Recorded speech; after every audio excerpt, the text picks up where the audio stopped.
the food coma. All of us have been there. I am very guilty of this. You had an amazing feast. It was probably an open buffet you shouldn't have gone to.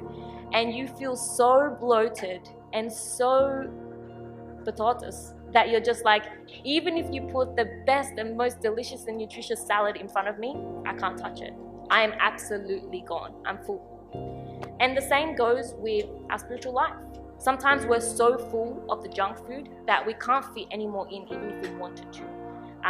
And all of us have experienced that peak of our spiritual life about April of every year, where in Lent you detox yourself a bit from the things that fill up your life, and all of a sudden you're on a spiritual high.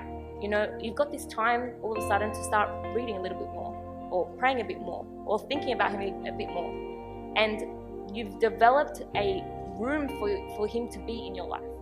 I'm not saying to cut out things from your life. Believe me, I would be a hypocrite if I told you that.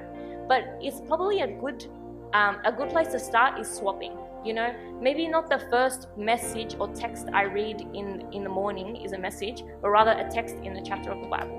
Maybe not the first, the first person I go to when I want to rage about something be the person next to me at work. It's actually God. I want to talk to him for a bit. I want to read about him for a little bit.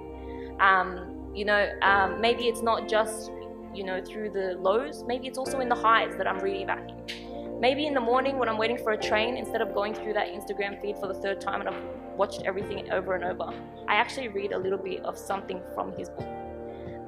There's so many ways you can replace things in your life so that you're not full of junk food. By the end of the day, you're like, I can't possibly get anything more in. Like I told you before, if you want to get the most out of it, you treat it the way you would treat anything first, and you give it you allow the most optimum time to do it. You know, if you're about to hit a book and hit the study books really hard, that's your peak concentration. Hit the Bible first, because you've acquired the most like you can in that moment.